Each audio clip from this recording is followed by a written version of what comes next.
Chair Curran.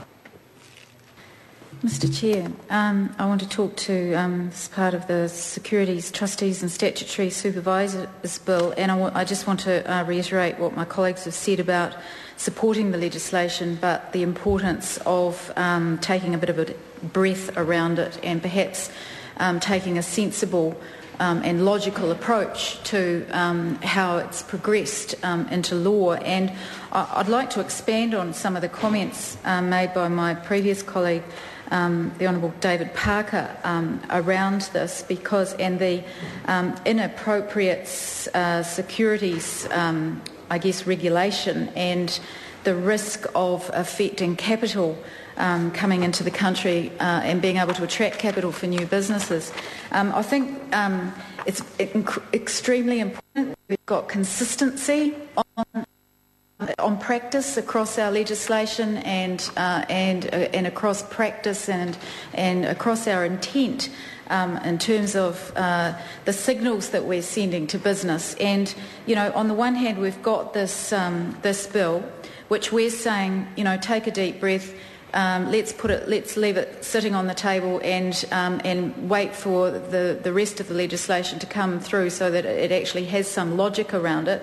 But on the other hand, we've got another piece of legislation before the House, the Telecommunications Service Bill, which is putting in place a 10-year regulatory holiday, which is essentially just open slather and allowing one part of the industry to get a benefit in order to progress a government policy.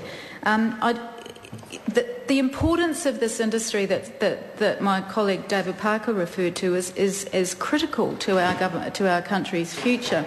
The new innovation high-tech industry is worth currently around nearly $20 billion to the New Zealand economy, and of that $20 billion, there's $5 billion that's in terms of export earnings. And it's absolutely critical that we're putting in place legislation, and which is where the Securities, Trustees and Statutory Supervisors Bill is relevant to this, is that we're putting in place legislation that has got coherence and in terms of the policy direction and the signals that this government's sending to the marketplace.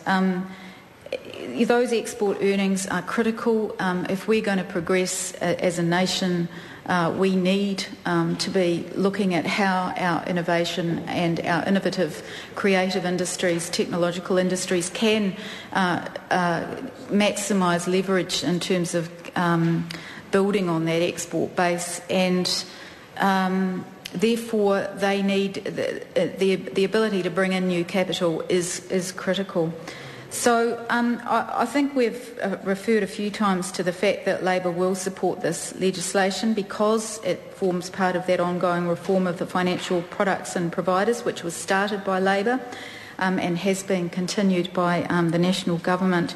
I do want to pay particular attention and or pay credit to my colleague Leanne Dalzell for progressing this bill and all the other pieces of legislation that it's linked to, because it really is carrying on that very good work, and it's her work has set the groundwork for that. I also commend the Minister Simon Power for his sensibleness in the way that he has progressed it, although we do ask that he does listen to what we're saying around putting this legislation on hold. The bill, as you've heard it, removes that automatic right for the 6 previously statutorily approved trustees to supervise issues of debt securities and some investment schemes, and it introduces a licensing regime for trustees that are going to be run first by the Securities Commission and then by the Financial Markets Authority, which is why we're saying put it on hold. Under that new regime, all trustees, statutory supervisors and unit trustees must be bodies corporate, and their directors and senior managers must be of good character. And retirement village statutory supervisors have been included in the regime in recognition of Mr Chair. The floor is mine. Of the similar role that they play to trustees in monitoring the financial position of retirement villages, there was quite a lot of discussion in the Select Committee about the issue around retirement villages, and we heard a number of views that the Retirement Villages Act 2003 already provides sufficient protection for retirement village residents. However, the committee decided that retirement villages should be included to ensure that residents receive the same protection as people with financial interests in securities, and most of the submissions related to the costs, and the committee recommended that the government costs be reviewed.